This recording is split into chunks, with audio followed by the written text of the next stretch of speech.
perumpamaan ketiga ini memisahkan antara orang yang melipat gandakan apa yang Tuhan percayakan dengan orang yang menyembunyikan talenta dalam tanah.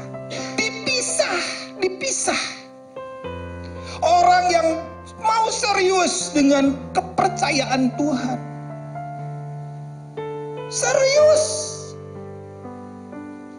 dengan orang yang gak mau serius.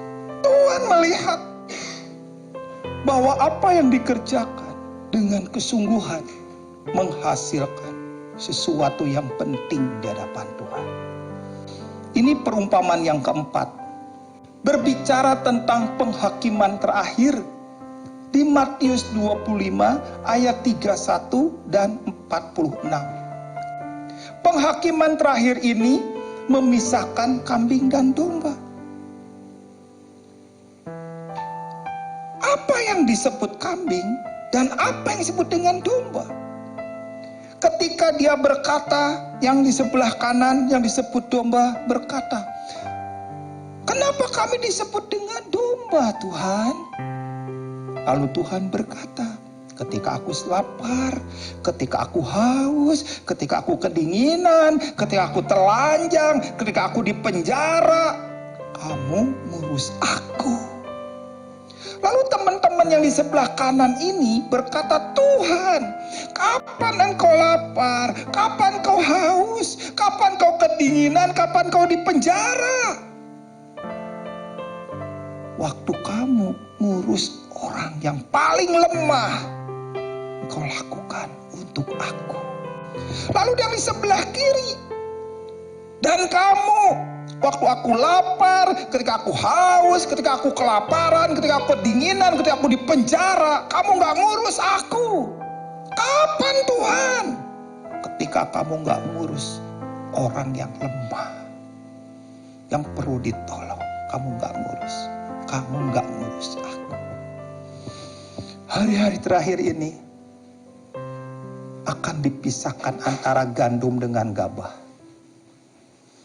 Yang sungguh-sungguh dengan yang gak sungguh-sungguh. Yang serius dengan yang gak serius.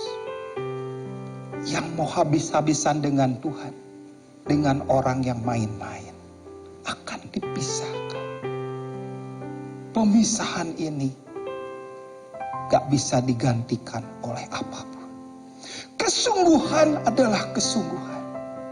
Kesungguhan gak bisa diganti oleh yang lain.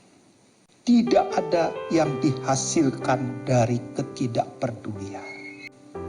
Hari ini, dalam hati ini, harus ada hati. Ketidakpedulian tidak menghasilkan apapun di hadapan Tuhan. Orang yang peduli aja yang akan dipakai Tuhan.